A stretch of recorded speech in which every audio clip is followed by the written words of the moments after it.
Astronomers expected other planetary systems to resemble the solar system, but 30 years of exoplanet discoveries produced the opposite result. Thousands of systems later, the pattern is clear, and ours does not belong to it. The universe consistently forms compact, unstable, or destructive arrangements, while the solar system survives in a structure that almost never appears elsewhere. Earth does not exist in a typical outcome of planet formation. It persists inside an extreme exception. The problem is no longer whether Earth is special, but why this planetary structure exists at all. Subscribe to explore the answer. The sun isn't yellow, not really outside Earth's atmosphere. It glows white, and that familiar golden color is just our air painting the light as it passes through. But color doesn't matter nearly as much as another truth that's become clear in recent decades. The sun belongs to a minority so small it barely registers in the cosmic census. If you could gather 100 stars from across the Milky Way and line them up in a room, 90 of them would be red dwarfs, small, cold, dim stars that make up the vast majority of our galaxy. They burn their fuel so slowly that they'll outlast nearly everything else in the universe. The oldest red dwarfs formed billions of years ago and haven't aged noticeably since. They'll still be shining trillions of years from now, long after the sun has collapsed into a cooling ember. The universe itself is only 14 billion years old, which means not a single red dwarf has ever died of old age. They've simply never had enough time to run out of fuel. The sun would be one of the 10 left over in that room, sitting among the G-type stars that make up only 6 to 10% of all stars in the galaxy. These stars live about 10 billion years, burning faster and brighter than their red dwarf cousins, stable enough to avoid violent outbursts, but energetic enough to warm planets at comfortable distances. But there's a problem with those ancient patient red dwarfs, and it's a violent one. Any planet orbiting a red dwarf has to huddle extremely close to avoid freezing solid, so close that the star dominates half the sky and the world is likely locked in place with one side always facing its sun. The sky never brightens beyond a perpetual twilight glow, dim and rust-colored, barely enough light to see by. And then, without warning, the star erupts. Radiation storms blast across the planet's surface with X-rays and ultraviolet light hundreds of times stronger than anything Earth receives from the Sunday. These flares happen constantly, unpredictably, stripping away any atmosphere that tries to form over the course of billions of years. Water evaporates into space before life has a chance to begin. Even if something managed to start, it would be sterilized within the first few billion years, baked under relentless bursts of energy that leave the surface scorched and barren. Some astronomers argue that a different type of star would be even better for life, the K-dwarfs, slightly smaller and cooler than the Sunday. These stars live between 15 and 45 billion years, giving life far more time to evolve than our sun's 10 billion year lifespan allows. They're also more stable, less violent, producing gentler radiation that wouldn't scour a planet's surface clean. They make up about 13% of stars in the galaxy, more common than G-dwarfs, but still far outnumbered by red dwarfs. If the universe were designing systems for life, K-dwarfs would be the obvious choice. But the sun isn't a K-dwarf. It's a G-dwarf, neither the safest nor the longest-lived option, simply uncommon enough to stand out when you start counting. What the sun does have, though, is metal. Not metal in the everyday sense, but in the way astronomers use the word anything heavier than hydrogen and helium. Oxygen, carbon, iron, silicon, nitrogen, sulfur. None of these elements existed when the universe began. The Big Bang produced only the two lightest elements, leaving everything else to be forged later inside stars through nuclear fusion. The sun was born late 9 billion years after the Big Bang, and that timing matters enormously. Earlier generations of stars had already lived, died, and exploded, scattering heavier elements into space like seeds thrown into a field. Those elements became the raw material for the next generation, and the sun formed from a cloud already enriched with the debris of dead stars. Every atom in your body, every grain of dust on Earth, every molecule of water in the ocean, all of it was created in the nuclear furnace of a star that died long before our solar system existed. The very first stars, called Population 3, were giants hundreds of times more massive than the Sunday. They lived only a few million years before exploding as supernovae bright enough to outshine entire galaxies. Those explosions seeded space with the first heavy elements. The second generation, Population 2 stars, formed from that enriched material, but still contained less than 1% heavy elements by mass. They populate the halo of the Milky Way, ancient and dim relics from when the universe was young. The Sun is population. 1. A metal-rich star, with about 2% of its mass in elements heavier than helium. That might not sound like much, but it's enough to build rocky planets instead of just massive balls of gas. It's why Earth exists as a solid world with a surface you can stand on continents and oceans and mountains, rather than a swirling atmosphere with no ground beneath your feet. This metal-rich composition also gave the Sun's planets the raw materials for complexity. Silicon and oxygen form rock. Iron forms cores that generate magnetic fields. Carbon and nitrogen form the basis for organic chemistry. Without those elements scattered into space by dying stars and gathered into the cloud that became our solar system, Earth would be nothing more than hydrogen and helium, unable to support anything solid, unable to build anything complex. So, the Sun sits in the 10% minority of stars that are neither too violent nor too short-lived, born late enough to inherit a wealth of heavy elements from previous generations. That's the first piece. But having the right kind of star turns out to be just the beginning, because when astronomers started finding planets around other sun-like stars, they discovered something unexpected. Most of them don't build solar systems that look anything like ours. For 3 decades, humans have been cataloging planets around other stars, and the data has taught us a painful lesson. The solar system is not the blueprint. Most planetary systems look completely different, structured in ways that make our own arrangement seem like an anomaly rather than the standard. The most common architecture is something astronomers call peas, in a pod, 5, 6, sometimes 7 planets, all roughly the same size, packed into a space smaller than the distance between Earth and the Sunday. They're evenly spaced, nearly identical in mass, like someone arranged them on a shelf with careful precision. The planets complete their orbits in days or weeks, hugging close to their star in tight, compact formations. This is the universe's normal. About 80% of multi-planet systems discovered so far follow this pattern. The solar system, 4 small, rocky planets huddled close to the Sun, then a vast, empty gap stretching for hundreds of millions of kilometers, then 4 massive gas giants spread across the outer reaches. Mercury takes 88 days to orbit the Sunday. Neptune takes 165 years. The inner planets could all fit inside the distance between Earth and Mars. The outer planets span a region larger than the distance from the Sun to Jupiter. It's the opposite of uniform. It's chaotic, unbalanced, and seemingly random. In 2023, scientists tried to classify planetary systems based on how their planets are arranged and came up with 4 main types. The similar systems, where all planets resemble each other in size and spacing. The mixed systems, where sizes vary randomly with no clear pattern. The anti-ordered systems, where larger planets sit closer to the star and smaller ones orbit farther out. And finally, ordered systems, where small planets orbit inside and large planets orbit outside, exactly like our solar system. Ordered systems make up only 1 to 2% of the simulations. 1 to 2%. We're not just different. We're a statistical outlier sitting in the tail end of the distribution where almost nothing else exists. But there's something even stranger, something that makes the solar system's architecture look even more unusual. The most common type of planet in the universe, the kind astronomers see around thousands of stars, doesn't exist in our solar system at all. They're called mini-Neptunes, worlds between 1.5 and 4 times the size of Earth, not quite gas giants, but not quite rocky either. They have thick atmospheres of hydrogen and helium surrounding solid cores, puffy and lightweight compared to rocky planets. About half of all Sun-like stars have at least 1 mini-Neptune orbiting close in, sometimes 2 or 3, and they're the most frequently detected type of exoplanet in our surveys. We have none. There's nothing between Earth at 1 Earth radius and Uranus at 4 Earth radii.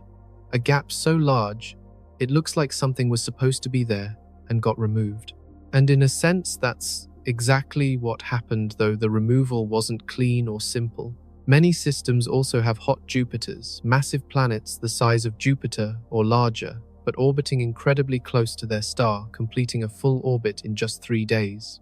Surface temperatures on these worlds reach thousands of degrees.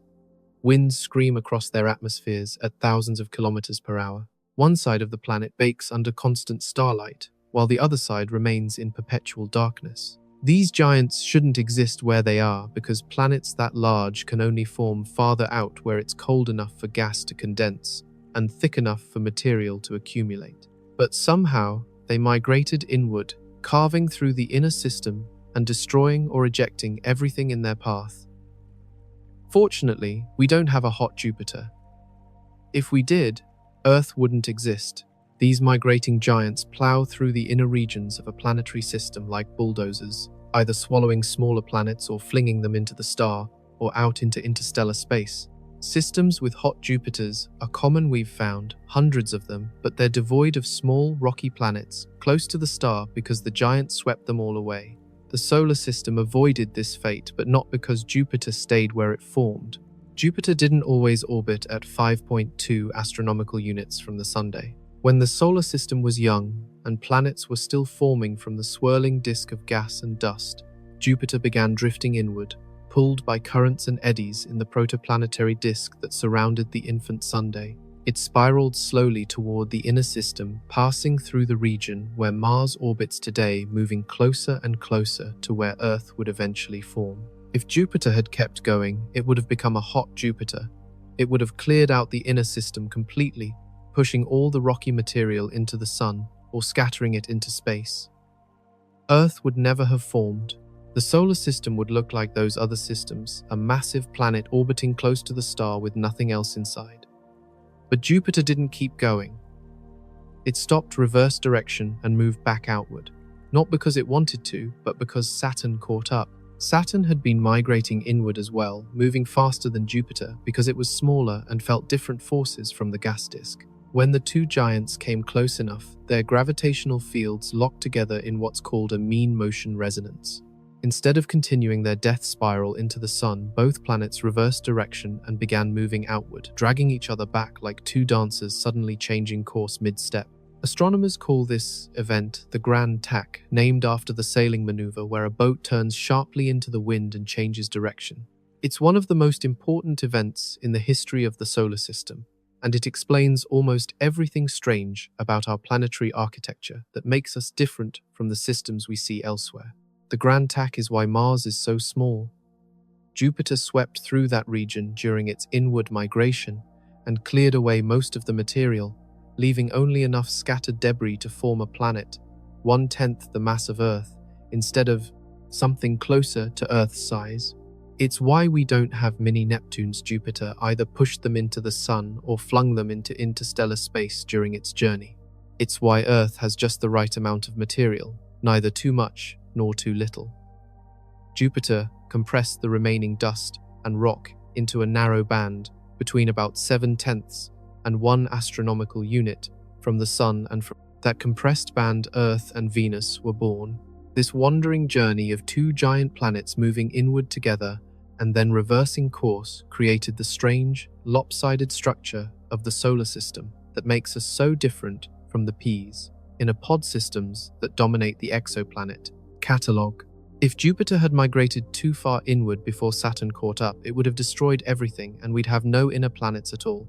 If Saturn hadn't caught up in time, or had been slightly less massive, Jupiter would have kept going and become a hot Jupiter, leaving the inner system empty and sterile. The timing had to be perfect, the masses had to align, and somehow, against enormous odds, they did. But Jupiter and Saturn didn't just shape the architecture of the solar system billions of years ago and then retire. They're still working, still protecting the inner planets from threats that continue to this day, and understanding how they do that reveals another layer of just how unusual our home really is. Jupiter is unimaginably large, 318 times heavier than Earth, so massive that if you combined every other planet in the solar system into a single object, it would still weigh less than Jupiter alone.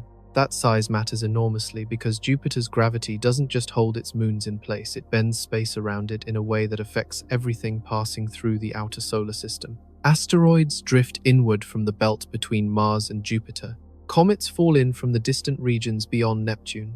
Fragments of rock and ice left over from the solar system's formation wander through the space between planets. Most of them never reach Earth because Jupiter stands in the way, its gravity pulling or deflecting objects that would otherwise continue inward toward the inner planets. In 1994, astronomers watched a comet named Shoemaker-Levy 9 break into 21 pieces and slam into Jupiter at 60 kilometers per second. Each fragment hit with such force that the explosions left scars on Jupiter's surface larger than Earth itself, dark bruises that lasted for months. If that comet had struck Earth instead of Jupiter, the impacts would have caused global extinctions, possibly wiping out most complex life on the planet. We wouldn't be here to tell the story. That event made scientists start wondering, is Jupiter acting as our shield? But then they ran simulations tracking thousands of objects as they moved through the solar system over millions of years.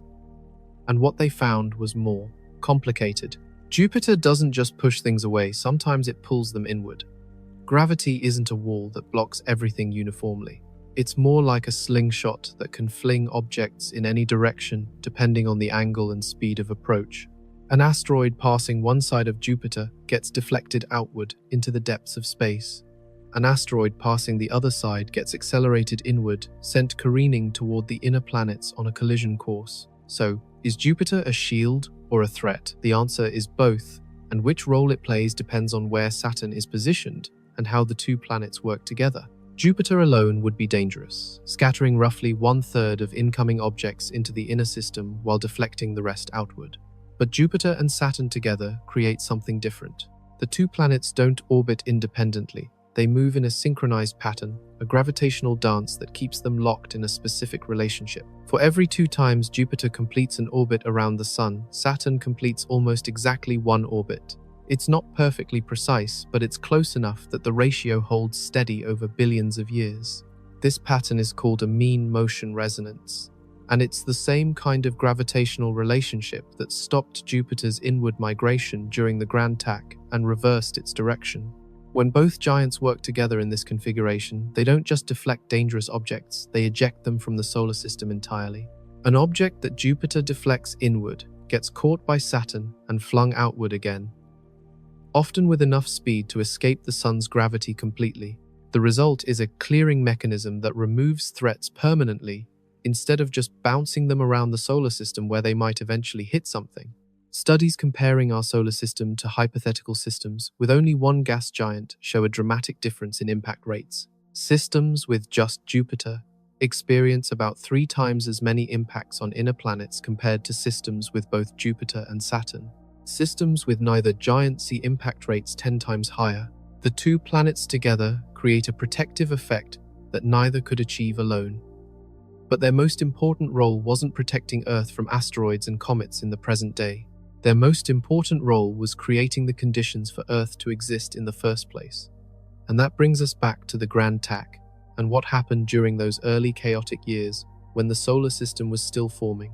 When Jupiter migrated inward during the Grand Tack, it didn't just compress the material in the inner solar system into a narrow band. It also scattered objects outward, pushing some of the original rocky material into the region beyond its orbit. Then, when Jupiter and Saturn reversed course and migrated back outward, they encountered those scattered objects again and sent some of them back inward, creating a mixed population in what's now the asteroid belt. The asteroid belt sits between Mars and Jupiter, a collection of millions of rocky bodies ranging in size from dust grains to objects hundreds of kilometers across. Most asteroids never bothered anyone. They orbit peacefully in stable zones held in place by Jupiter's gravity.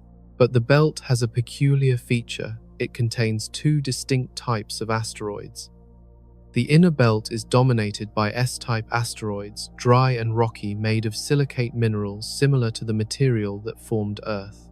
The outer belt is dominated by C-type asteroids, dark and carbon-rich, containing water ice and organic compounds. These two populations shouldn't exist in the same region. S-type asteroids form closer to the Sun, where it's hot and dry. C-type asteroids form farther out where it's cold enough for water to condense. The fact that they're mixed together in the asteroid belt is direct evidence of the Grand Tack. Jupiter swept S-type asteroids outward during its inward migration, then pushed C-type asteroids inward when it reversed course, stirring the two populations together like shuffling a deck of cards.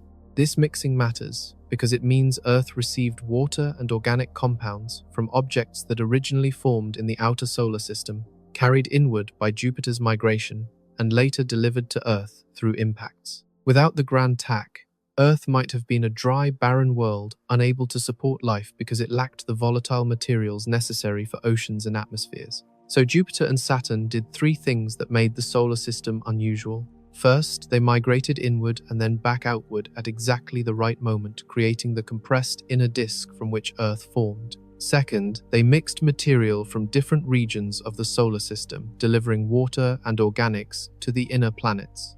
Third, they settled into a resonance that continues to protect the inner planets from bombardment billions of years later. Each of these roles required precise timing and positioning.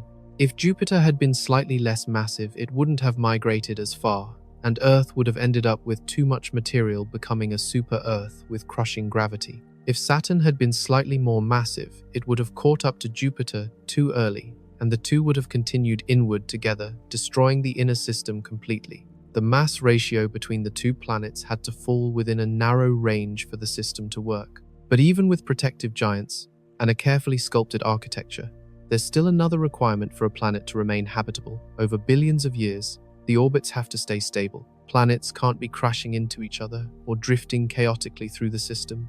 They need to settle into a pattern that lasts, and maintaining that kind of stability turns out to be far more difficult than it sounds. Right at this moment, every planet in the solar system is locked in a pattern of motion so precise that it resembles music more than mechanics. Not a simple pattern, nothing about planetary orbits is simple, but a rhythm that repeats over millions of years, keeping the system from falling into chaos. Jupiter and Saturn don't just happen to orbit at a 2-to-1 ratio by accident. That ratio exists because their gravitational fields pull on each other every time they come into alignment, and those periodic tugs either amplify or dampen, depending on whether the timing reinforces the motion or works against it.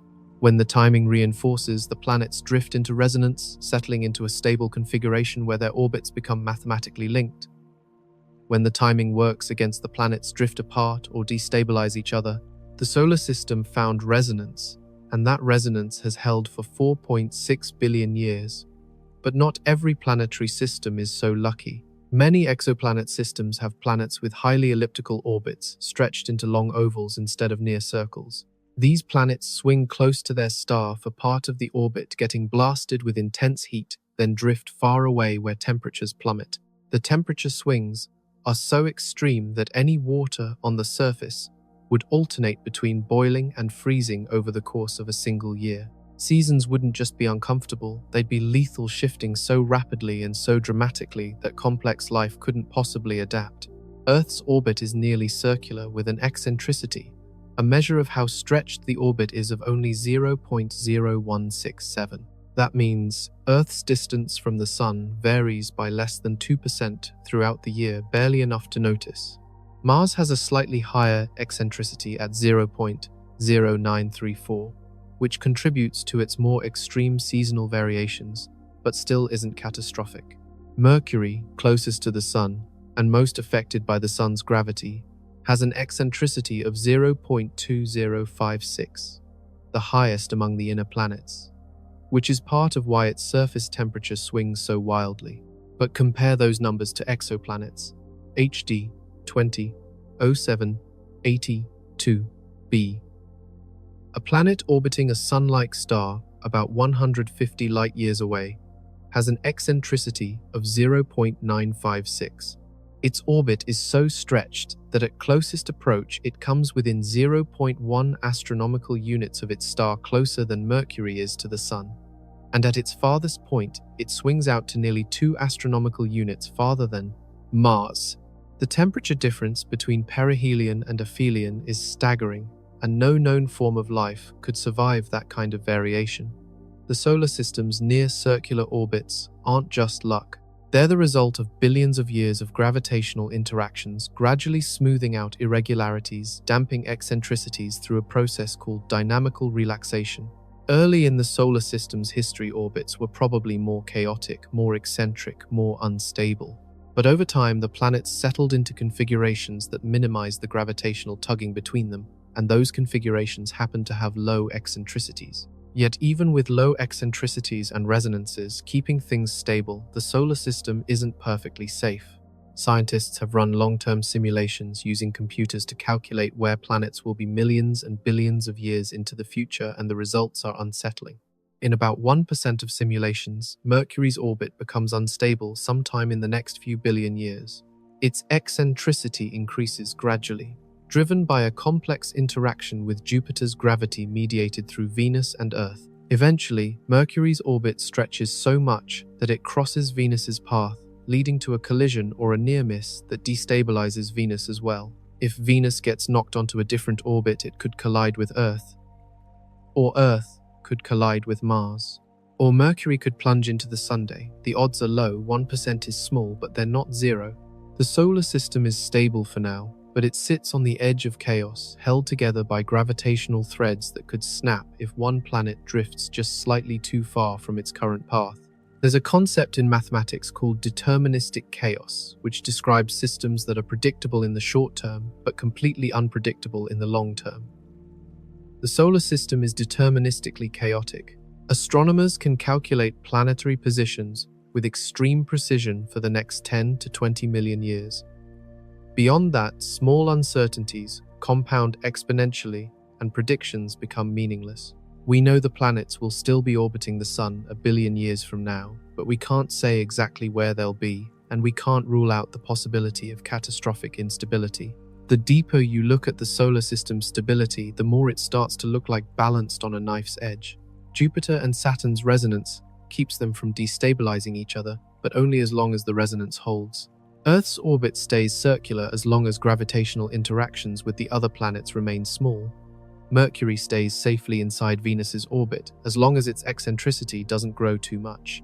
Each piece depends on the others remaining in place, and the whole structure is far more fragile than it appears from the outside.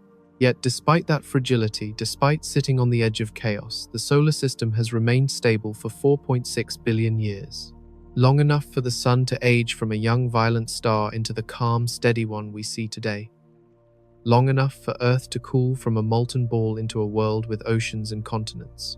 Long enough for life to begin to evolve through billions of generations to develop complexity and intelligence. 4.6 billion years of stability, not guaranteed by the laws of physics, but achieved through a combination of fortunate initial conditions and resonances that happen to lock into place at just the right moments. But stability alone doesn't guarantee habitability. A planet can orbit in perfect stability for billions of years, and still be completely uninhabitable if it's at the wrong distance from its star. Temperature matters more than almost anything else, and the range of distances where temperature permits liquid water is far narrower than most people realize. 149,600,000 kilometers, that's the average distance from Earth to the Sun, and it's the most important measurement in the solar system.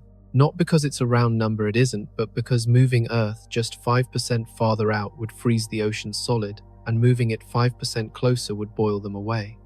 5%, that's the entire margin between ice and steam, between a habitable world and a dead one. Venus orbits at 108 million kilometers, 28% closer to the Sun than Earth. That difference might not sound dramatic, but Venus is hell. Surface temperature reaches 470 degrees Celsius, hot enough to melt lead. The atmosphere presses down, with 92 times the pressure of Earth's atmosphere, equivalent to being nearly a kilometer underwater. Carbon dioxide makes up 96% of the air, creating a runaway greenhouse effect that traps heat so efficiently the planet never cools. Not even at night, not even at the poles. Clouds of sulfuric acid float through the upper atmosphere. The surface is completely sterile, baked dry, of any moisture, unable to support even the simplest microbial life. Venus probably had water once billions of years ago when it first formed, but it was too close. The Sun's heat caused water to evaporate. Water vapor is itself a greenhouse gas, so as more water evaporated, the planet got hotter. That made even more water evaporate. The cycle fed on itself, accelerating until the oceans were gone, boiled into space, where solar radiation broke the water molecules apart and the hydrogen drifted away forever. What's left is a planet that crossed the threshold from habitable to uninhabitable and never came back. Mars orbits at 228 million kilometers, 52% farther from the Sun than Earth. Average surface temperature hovers around -60 degrees Celsius. The atmosphere is less than 1% as thick as Earth's, so thin that liquid water can't exist on the surface. It either freezes solid or sublimes directly into vapor without passing through a liquid state. Mars has no magnetic field to protect it from solar wind, so cosmic radiation strikes the surface, unfiltered, sterilizing anything exposed. Mars also had water once. We can see the evidence carved into its surface, ancient riverbeds winding across the plains, dried lake beds with shorelines still visible, minerals that only form in the presence of liquid water. But Mars was too small to hold onto its atmosphere and too far from the sun to stay warm. Its core cooled relatively quickly because the planet is only 1/10 Earth's mass, and once the core solidified, the magnetic field shut down. Without that protection, solar wind stripped away most of the atmosphere over the course of a few billion years. The water froze into the soil or evaporated into space. The planet died slowly, losing its ability to maintain liquid water on the surface, becoming the frozen desert we see today. Between Venus and Mars lies a narrow band of space where temperature allows liquid water to exist. Astronomers call it the habitable zone. And for a star like the Sun, that zone stretches from roughly 95 million to 137 million kilometers, about 0.63 to 0.91 astronomical units, where 1 astronomical unit is Earth's current distance from the Sunday. Earth sits at 1 AU, right in the middle of that range. But the habitable zone isn't a fixed ring. It moves as the star ages because stars gradually get brighter over their lifetimes. 4 billion years ago, when life was just beginning on Earth, the Sun was only about 70% as luminous as it is today. Earth should have been frozen solid, locked in a permanent ice age with glaciers covering the entire surface from pole to pole. But it wasn't, because Earth's early atmosphere contained far more carbon dioxide than it does now. That extra carbon dioxide created a stronger greenhouse effect, trapping enough heat to keep the planet warm despite receiving less sunlight. Over billions of years, geological processes removed carbon dioxide from the atmosphere. Plants and algae converted it into oxygen through photosynthesis. Chemical weathering pulled it out of the air and locked it into carbonate rocks. The greenhouse effect weakened, but the sun was getting brighter at roughly the same rate, so the two effects balanced each other. Earth stayed within the habitable zone, even as the zone itself was shifting outward. In about 1 billion years, the sun will be roughly 10% brighter than it is today. That increase will push Earth to the inner edge of the habitable zone. Ocean temperatures will rise, more water will evaporate into the atmosphere. The same runaway greenhouse effect that killed Venus will begin to take hold. Within a few 100 million years after that, Earth will cross the threshold. The oceans will boil away. The planet will become uninhabitable, not because we're doing anything wrong, but simply because the sun is getting older and brighter and there's nothing we can do to stop it. So, Earth isn't just at the right distance from the sun, it's at the right distance at the right moment in the sun's lifetime. If life had started 1 billion years earlier, Earth would have been too cold to support it.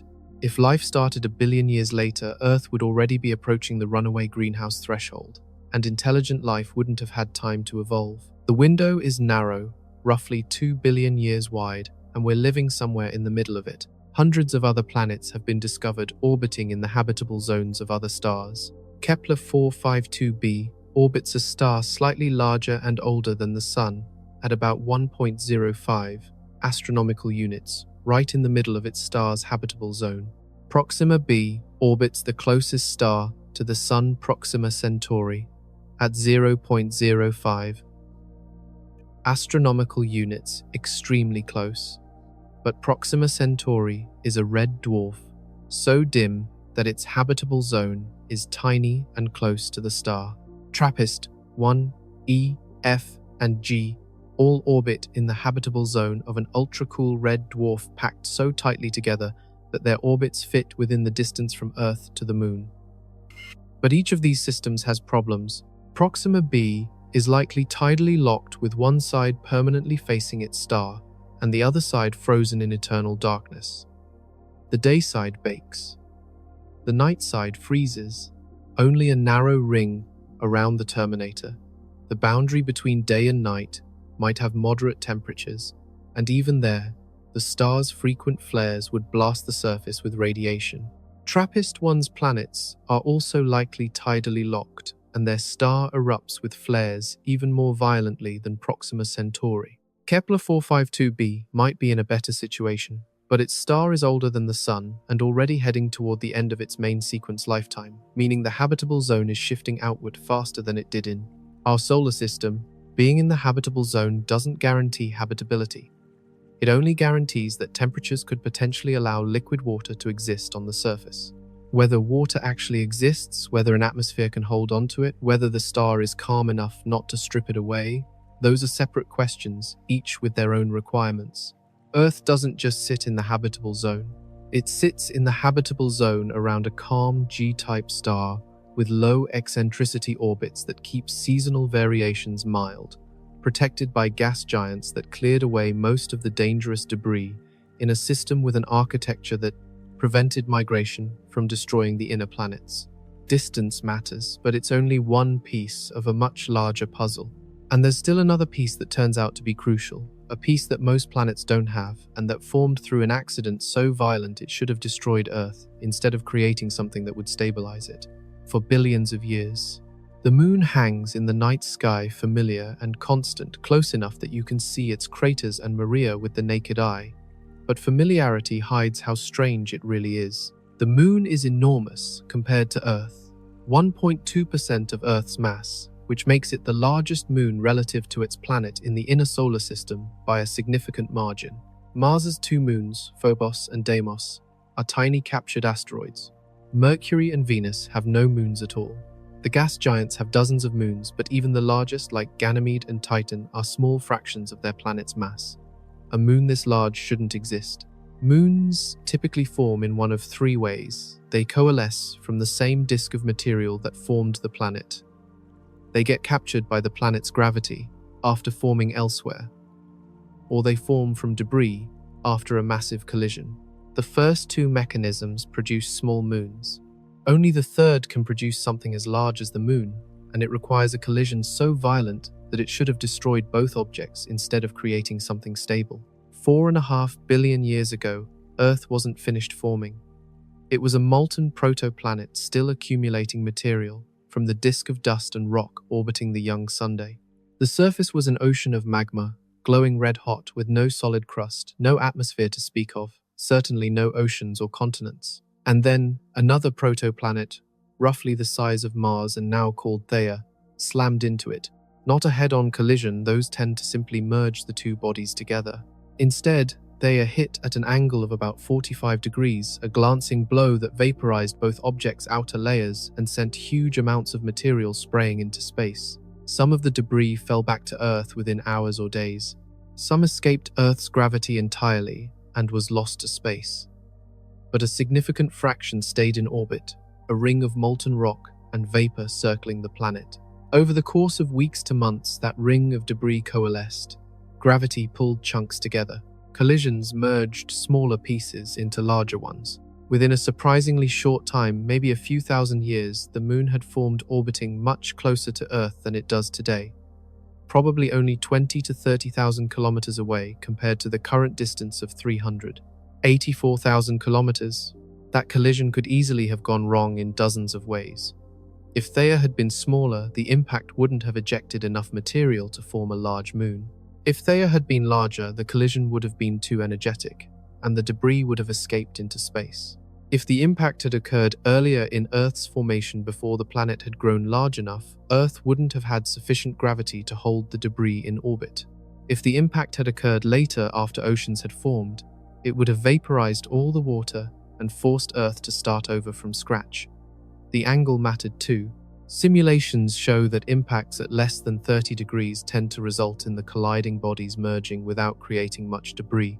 Impacts at more than 60 degrees tend to be more like a sideswipe where the bodies graze each other but don't exchange enough energy to produce a debris disk.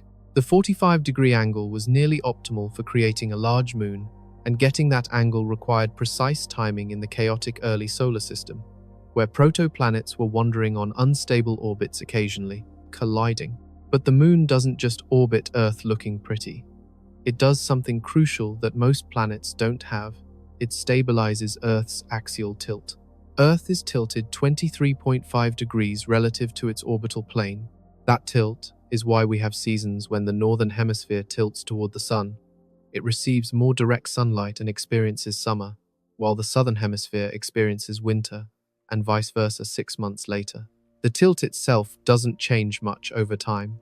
It oscillates between about 22.1 and 24.5 degrees over a cycle lasting 41,000 years.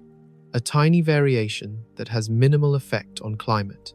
Mars doesn't have a large moon to stabilize it, and its axial tilt swings wildly as a result.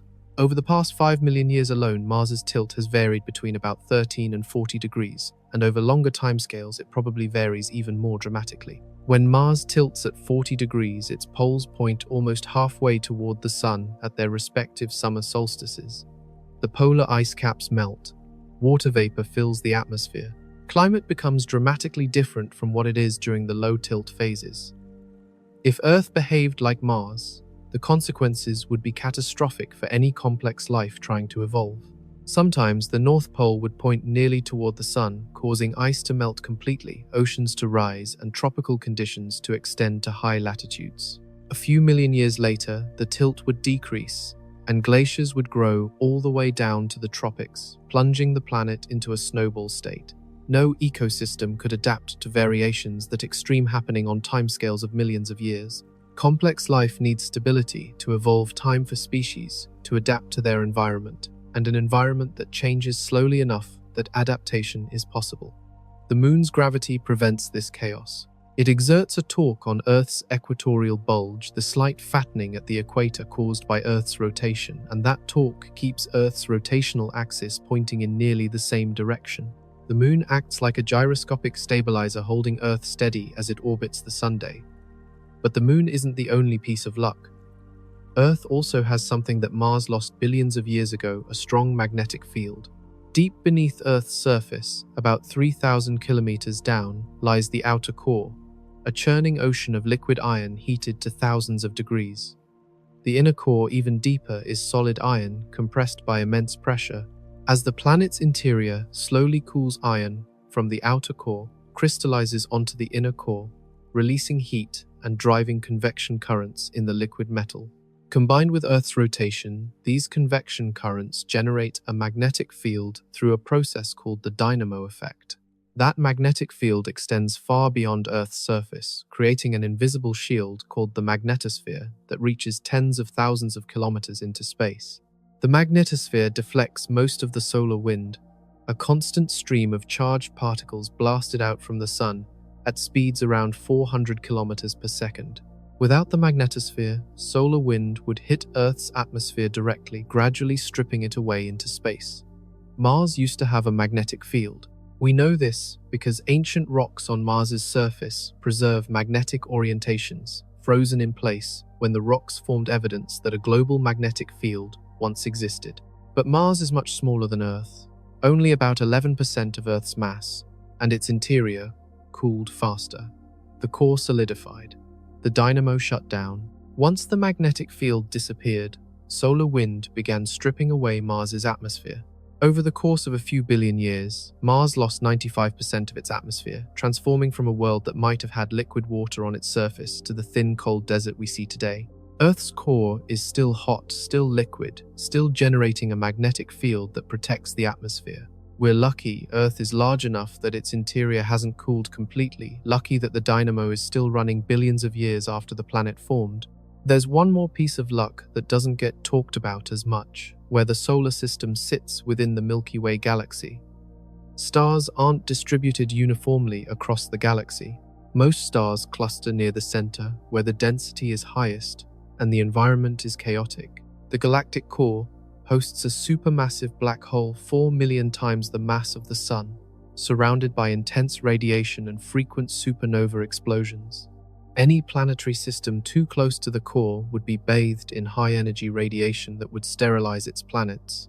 But venture too far from the galactic center and the environment becomes metal-poor. Stars in the outer reaches of the galaxy formed from gas that hadn't been enriched by as many previous generations of supernovae, so they have fewer heavy elements.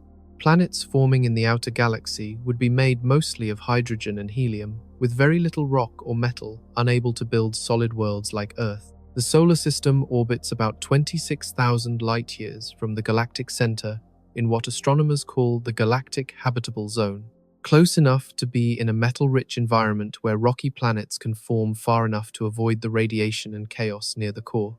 The Sun also orbits in a relatively empty region between spiral arms, avoiding the dense star-forming regions where supernovae are common. The last time a supernova exploded close enough to Earth to have any effect was probably several million years ago, far enough away that it didn't cause mass extinctions, but close enough that we can detect traces of the isotopes it produced in deep-sea sediments. So, we have a large moon formed by a collision at exactly the right angle and exactly the right time, stabilizing Earth's climate for billions of years. A magnetic field still running because Earth is large enough that its core hasn't cooled. A position in the galaxy that's neither too close to the center nor too far from it, in a relatively quiet region where supernovae don't explode nearby every few million years. Each piece is necessary, each piece is improbable, and they all had to come together in the same system. But even with all of these pieces in place, there's still one more requirement that often gets overlooked: timing. Not just where we are, but when we are. The universe has a history, and forming a habitable planet requires showing up at the right moment in that history. The solar system formed 9 billion years after the Big Bang. That number matters more than it might seem at first, because the universe needed time, a lot of time, to create the ingredients necessary for planets like Earth to exist. When the universe began, it contained only 3 elements: hydrogen, helium, and trace amounts of lithium. That's it. No oxygen, no carbon, no nitrogen, no silicon, no iron. Nothing you could build a rocky planet from. Nothing you could build life from. Just the 2 simplest elements produced in the first few minutes after the Big Bang, along with a tiny amount of the 3rd simplest element. Everything else had to be made inside stars. The first generation of stars, called Population 3, were monsters. They formed from pure primordial gas, uncontaminated by heavy elements, and that pristine composition allowed them to grow enormous, hundreds of times more massive than the Sunday. These giants burned through their hydrogen fuel in just a few million years, far faster than smaller stars, and when they ran out of fuel, they exploded as supernovae so powerful they could briefly outshine entire galaxies. Those explosions scattered the first heavy elements into space: oxygen, carbon, nitrogen, silicon, iron, and dozens of other elements forged in the nuclear furnaces at the star's cores or created in the violent conditions of the supernova itself. The gas clouds that had been pure hydrogen and helium were now contaminated, enriched with trace amounts of heavier elements. The second generation of stars, Population 2, formed from that enriched material. But enriched is relative. Population 2 stars still contain less than 1% heavy elements by mass. They're metal poor by modern standards, ancient stars that formed when the universe was young and the first supernovae were just beginning to seed space with heavier elements. Most Population 2 stars in the Milky Way are found in the galactic halo, that spherical region surrounding the disk, and they're among the oldest stars in the galaxy, 10 to 13 billion years old. The Sun is Population 1, a metal-rich star with about 2% of its mass in elements heavier than helium. That might still sound like a small fraction: 98% hydrogen and helium, only 2% everything else, but it's enough to build rocky planets. Silicon and oxygen combine to form silicate minerals, the primary component of rock. Iron forms cores. Carbon and nitrogen provide the building blocks for organic chemistry. You can't make Earth from Population 2 material. You need Population 1. The Sun formed 4.567 billion years ago, which means the universe was already 9 billion years old by that point. 9 billion years is how long it took for enough stars to live and die and explode, to enrich the interstellar medium to the point where rocky planets like Earth could form. If the Sun had formed earlier, say 7 billion years after the Big Bang, the available material would have been too metal poor. If the Sun had formed later, say 11 billion years after the Big Bang, we'd still be waiting for intelligent life to evolve, because the Sun is already halfway through its 10 billion year lifespan, and complex life on Earth took nearly 4 billion years to arise. The timeline of the solar system's formation followed a precise sequence.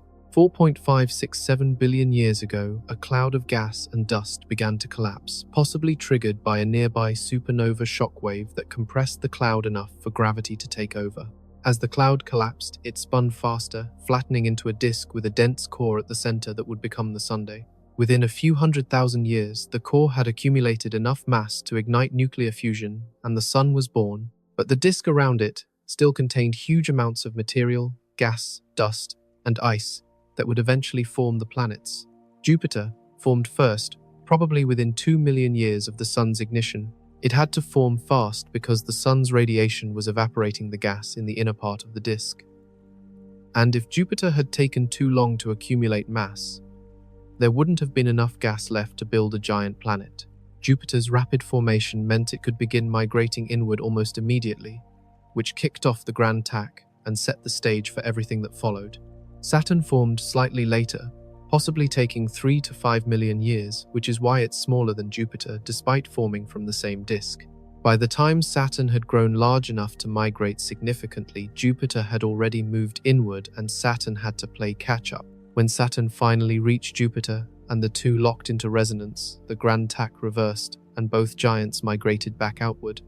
The inner planets formed more slowly. The rocky material in the inner solar system took tens of millions of years to accumulate into planetary embryos, protoplanets, like the one that became Earth. Around 50 million years after the Sun formed, one of these embryos collided with another in the giant impact that created the Moon. Earth and Venus continued growing for another 50 to 100 million years, after that gradually sweeping up the remaining material in their orbital zones. By 100 million years after the Sun formed, the major planets were essentially complete, though impacts continued as leftover debris gradually got cleared away. Between 4.1 and 3.8 billion years ago, roughly 500 to 800 million years after the Sun formed, the solar system experienced the Late Heavy Bombardment, a spike in impact rates possibly triggered by the final rearrangement of the giant planets' orbits. During this period, Earth and the Moon were pummeled by asteroids and comets, some large enough to vaporize oceans and sterilize the surface. But life survived or possibly started after the bombardment ended. The oldest evidence for life on Earth dates to around 3.5 billion years ago, maybe even earlier. Simple single-celled organisms that left behind fossilized structures called stromatolites. For the next 2 billion years, life remained simple bacteria and archaea, nothing multicellular, nothing complex. Complex life didn't arise until about 600 million years ago, when something changed in Earth's environment and evolution suddenly accelerated. From that point to the present is only 600 million years, less than 15% of Earth's total history. Dinosaurs appeared 230 million years ago. Mammals became dominant 65 million years ago after the dinosaurs went extinct. Humans appeared in the last few 100,000 years. Civilization began about 10,000 years ago. We've been a technological species capable of understanding the solar system for less than 100 years. The Sun is currently 4.6 billion years old, almost exactly halfway through its 10 billion year main sequence lifetime. In about 1 billion years, the Sun will brighten by 10%, pushing Earth to the inner edge of the habitable zone. Oceans will begin evaporating. The greenhouse effect will strengthen. Within a few 100 million years after that, Earth will become uninhabitable, too hot to support liquid water or complex life. 5 billion years from now, the Sun will exhaust its hydrogen fuel and begin expanding into a red giant. Its outer layers will swell until the Sun's radius extends past Mercury's orbit, possibly past Venus's orbit, maybe even reaching Earth's current position. The inner planets will either be engulfed or baked to sterile cinders. 7.6 billion years from now, the Sun will reach the tip of the red giant phase, its surface extending to 1 astronomical unit, glowing cooler and redder than it does now. Shortly after that, the helium in the core will ignite in a brief flash, providing a new source of fuel. The Sun will shrink somewhat, but not back to its current size. It will continue burning helium for a few 100 million years before running out of fuel entirely, at which point it will shed its outer layers as a planetary nebula and leave behind a white dwarf, a dense cooling ember about the size of Earth, but containing most of the Sun's original mass. That white dwarf will continue cooling for billions of years, gradually fading from white to yellow to red to brown to eventually becoming a black dwarf, though the universe isn't old enough yet for any black dwarfs to exist. Earth has about 1 billion years left as a habitable world. That's enough time for evolution to produce new forms of life, for continents to drift into new configurations, for entire species to rise and fall. But it's not enough time for another intelligent species to evolve from scratch if humans go extinct, because it took nearly 4 billion years for intelligence to arise the first time, and we only have 1 billion years left. If the Sun had formed as a population 2 star, 5 or 6 billion years after the Big Bang, there wouldn't have been enough heavy elements in the available material. Earth couldn't form. If the Sun had formed as a population 1 star, but much later, say 12 or 13 billion years after the Big Bang, Earth would exist, but intelligent life wouldn't have had time to evolve before the Sun's brightening made the planet uninhabitable. The Sun formed at the right moment in cosmic history, early enough to inherit a wealth of heavy elements from previous stellar generations, late enough that the gas disk still contained plenty of material to build giant planets that could sculpt the inner system, at a time when the Milky Way had matured enough to have relatively stable galactic orbits, but was still young enough that the Sun would have billions of years ahead of it. Everything had to line up. The right kind of star, the right architecture shaped by migrating giants, the right distance from the star, the right stability in the orbits, the right accidents, creating a large moon and maintaining a magnetic field, the right position in the galaxy, the right moment in cosmic history. Each requirement narrow, each probability small, and somehow all of them came together in this one system. Every factor we've walked through is like buying a lottery ticket. A G-type star appears 10% of the time in the galaxy. An ordered planetary architecture appears 1 to 2% of the time. Gas giants that migrate inward then back outward instead of plowing through the inner system and destroying everything. Orbits that settle into stable resonances and stay there for billions of years. A planet sitting in the habitable zone with a nearly circular orbit. A system forming at the right moment in the universe's history, when heavy elements are abundant, but the star still has billions of years ahead. A collision creating a large moon that stabilizes the planet's tilt. A magnetic field still running because the planet is large enough that its core hasn't solidified. A position in the galaxy that's safe from radiation but metal-rich enough to build rocky worlds. Multiply those probabilities together and the number becomes vanishingly small. Not impossible, we're proof it's not impossible, but rare enough that finding another system exactly like ours might take searching through millions or billions of stars. In the past 30 years, astronomers have found over 5,000 exoplanets orbiting other stars. Not one system looks like ours. Some have rocky planets in habitable zones. Some have gas giants farther out. Some have architectures that are stable and long-lived. But the specific combination, the ordered structure, the missing mini-Neptunes, the protective giants in the right positions, the stable orbits, all of it together, we haven't found it yet. Before Copernicus, humans thought Earth was the center of the universe, that everything revolved around us, that we were special in a fundamental cosmic sense. Copernicus taught us that Earth is just another planet orbiting the Sun. Later discoveries taught us that the Sun is just another star in a galaxy of hundreds of billions. The Milky Way is just one galaxy among trillions. At every step we learned we weren't special, weren't central, weren't unique. But the exoplanet data is suggesting something different. Not that we're the center of anything. Not that the universe was made for us. But that we might be uncommon. Not average. Not typical. A statistical outlier sitting in the tail end of the distribution, where very few systems exist. Carl Sagan once said, "Extinction is the rule, survival is the exception." The solar system has survived for 4.6 billion years. Not because it's robust or stable or designed to last, but because it got lucky over and over again. A slight difference at any stage, Jupiter migrating too far before Saturn caught up. The moon forming impact hitting at the wrong angle, the sun forming a billion years earlier, when there weren't enough heavy elements and Earth wouldn't exist. We wouldn't be here asking these questions. The rare Earth hypothesis proposed in 2000 by Peter Ward and Donald Brownlee suggests that simple microbial life might be common in the universe. But complex life is extremely rare. The data from the past few decades seems to support that idea. Out of 5,000 exoplanets, only about 50 orbit in habitable zones. Only about 10 are rocky in a habitable zone and in a system that appears stable. 0 match the solar system's architecture exactly. Kepler 452b comes close, a rocky planet slightly larger than Earth, orbiting in the habitable zone of a Sun-like star. But its star is older than the Sun, already approaching the end of its main sequence lifetime. And we don't know if the planet has a large moon or a magnetic field or any of the other pieces that might be necessary. Proxima b orbits the closest star to the Sun, right in its habitable zone, but it's tidally locked and bombarded with radiation from constant stellar flares.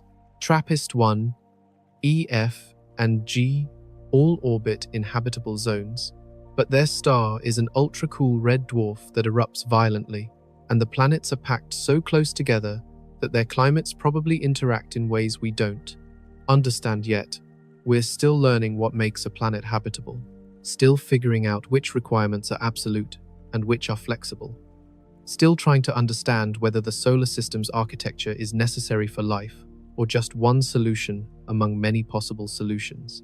The solar system used to be the model for how planets form and where life arises. We thought other systems would look like ours. We thought we were typical. We're realizing we might be the mystery instead. We might be looking at an accident, a collection of unlikely events that happen to line up in one particular corner of the galaxy at one particular moment in time. We're not the center of the universe. We might not even be average. We might be the 1 in a billion exception, the rare roll of the dice that came up with every number exactly right.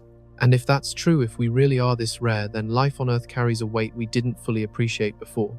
We might be the only complex life in the Milky Way, or one of a handful of worlds where intelligence evolved. The fragile thread we're standing on isn't just our story. It might be one of the only stories happening right now in this entire region of space. But we don't know. We're still searching, still building bigger telescopes, still analyzing data from thousands of stars, still hoping to find another system that looks like ours. And every time we don't find one, the question gets heavier. Are we the exception? Or are we just the only example we've found so far of something that's actually common but hard to detect? The answer will reshape how we see ourselves. If we're alone, that's staggering. It means the universe is mostly empty and we're precious in a way we never imagined. If we're common, that's equally staggering. It means the universe is full of worlds and minds and stories we haven't discovered yet. Either way, we're living through the moment when humanity is finally asking the right questions and building the tools to answer them. And either answer, alone or common, will be one of the most profound discoveries in human history. The sun will rise tomorrow morning. Light will slip through your window. Another day will begin ordinary as millions before it. But nothing about it is ordinary.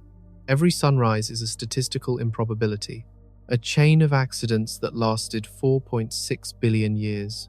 The right star, the right architecture, the right protection, the right distance, the right timing, the right accidents, all lined up in one system. We're living in an exception, a structure the universe rarely builds. Maybe we're alone. Maybe we're one of billions. We don't know yet. But either answer is beautiful. Either answer means we're here in this narrow window, asking these questions, looking up at the stars and wondering what else is out there. And perhaps that's enough.